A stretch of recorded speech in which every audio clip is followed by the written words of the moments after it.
معزز ناظرین، ہم نے پہلی ویڈیوز کے اندر غسل کے فرائض، غسل کا مسنون طریقہ، سنت طریقہ اور وضو کا طریقہ اور وضو کے فرائض، جو چیزیں انسان کو اپنے لیے، اپنے جسامت، اپنی لینگویج کے مطابق ضروری ہے، وہ ہم نے ویڈیوز بنائی ہیں اور آپ تک پہنچائی ہیں۔ آج آگے نماز کی طرف چلتے ہیں۔ وضو کا طریقہ بھی ہو گیا، غسل کے فرائض بھی ہو گئے، غسل بھی ہو گیا، غسل کے فرائض بھی ہو گئے، اب نماز کی طرف چلتے ہیں۔ نمازی کے لیے ضروری ہے کہ اس کے اندر جو شرائطیں جو لازم ہیں نماز پڑھنے کے لیے، وہ 6 شرائطیں، وہ 6 شرائطیں، ان 6 شرطوں کا ہونا ضروری ہے۔ ان 6 شرطوں میں سے ایک شرط بھی اگر نہ پا گئی تو نماز ناقص ہوگی، نامکمل ہوگی، نماز مکمل نہیں ہوتی۔ وہ کیا ہے؟ سب سے پہلے نمازی کا طہارت کا ہونا۔ طہارت کا معنی ہے نمازی کا بدن اور نمازی کے کپڑوں کا پاک ہونا۔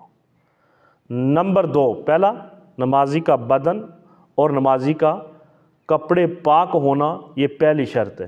دوسری، نماز کی جگہ پاک ہو، جہاں نمازی نے نماز پڑھنی ہے وہ جگہ پاک ہو۔ نمبر 3، ستر عورت۔ ستر عورت، ستر کہتے ہیں پردے کو۔ مرد کے لیے ناف سے لے کے گھٹنے تک، عورت کے لیے ہاتھ، پاؤں اور چہرے کے علاوہ سارا بدن پردے میں ہر وقت رکھنا، ڈھانپ کے رکھنا، یہ ضروری ہے، اور بالخصوص نماز میں بھی یہ پردہ ہونا چاہیے۔ تیسری شرط یہ ہے، مرد کے لیے ناف سے گھٹنے تک اور عورت کے لیے ہاتھ، پاؤں، چہرے کے علاوہ سارا بدن ڈھانپا ہونا چاہیے۔ کوئی جگہ ایسی نہ ہو کہ جو ڈھانپی ہوئی نہ ہو تو اس کی وجہ سے نماز ناقص ہو جائے، نامکمل ہو جائے۔ نمبر 1، طہارت، بدن اور کپڑوں کا پاک ہونا۔ نمبر 2، نماز کی جگہ پاک ہونا۔ نمبر 3، ستر عورت، بدن کا وہ حصہ جس کا چھپانا فرض ہے اور چھپا ہوا ہونا چاہیے۔ مرد کے لیے ناف سے گھٹنے تک، عورت کے لیے ہاتھ، پاؤں، چہرے کے علاوہ۔ آگے آ گیا نمبر 4۔ نمبر 4 ہے جی استقبال قبلہ۔ استقبال قبلہ، بندہ نماز پڑھنے والا اس کا منہ اور سینہ قبلہ کی رخ ہو، پاؤں کی انگلیاں، اس کا سینہ، اس کا چہرہ پورا قبلہ رخ ہو، استقبال قبلہ کہتے ہیں۔ منہ اور سینہ قبلہ کی جانب ہو، اسے کہا جاتا ہے استقبال قبلہ۔ نمبر 4 ہو گیا۔ آگے وقت، نمبر 5، وقت، نماز کا وقت پہ پڑھنا شرط ہے، بے وقت نماز نہیں ہوتی۔ ظہر کی نماز عصر کا وقت داخل ہو جائے تو نہیں ہوتی۔ عصر کا وقت، عصر کی نماز کا وقت، عصر آگے مغرب آ جائے، مغرب کا ٹائم داخل ہو جائے تو عصر کی نماز نہیں ہوگی، مغرب کی قضا پڑھنی پڑے گی لیکن وقت پہ نہیں ہوگی۔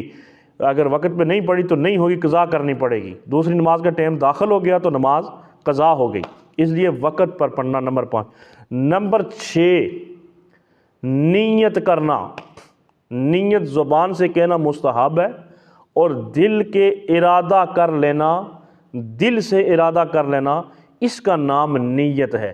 زبان سے کچھ کلمات ہم نے نہیں بولے، میں نیت کی اس نماز نہیں پڑھنا خاص واسطے اللہ تعالیٰ دے 4 رکعت نماز فرض، نہیں، زبان سے کہنا لازم نہیں ہے۔ کہو گے تو مستحب عمل ہے، ثواب ملے گا۔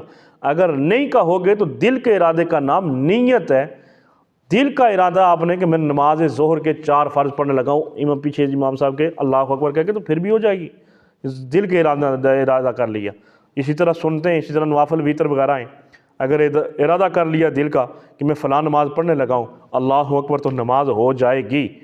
دل کے ارادے کا نام نیت ہے۔ یہ 6 شرائطیں جو نمازی کے لیے، نماز پڑھنے کے لیے نمازی کے اندر ہونا ضروری ہیں، ان چیزوں کا یہ 6 شرائط پائی جاتی ہیں۔ اس لیے تمام بھائیوں سے، تمام بہنوں سے، تمام بچوں سے جن پہ نماز فرض ہو چکی ہے، یہ تمام حضرات اپنی اصلاح فرمائیں، اور نماز کے اندر ان 6 شرائط کا ہونا ضروری ہے۔ اگر یہ 6 شرطیں نہ پائی گئی تو نماز مکمل نہیں ہوگی، نامکمل رہے گی، ناقص رہے گی۔ اس لیے میں اپنے تمام عزیز و قربا، تمام بہن بھائی، تمام مسلمانوں سے گزارش کروں گا کہ آپ ویڈیو کو دیکھیں اور دیکھ کے اپنی اصلاح کریں۔ انشاءاللہ اگلی ویڈیو کے ساتھ ہم پھر حاضر ہوں گے۔ سبسکرائب کرنا نہ بھولیے گا، کمنٹ کرنا نہ بھولیے گا، لائک کرنا نہ بھولیے گا۔ اللہ تعالی ہم سب کا حامی و ناصر ہو۔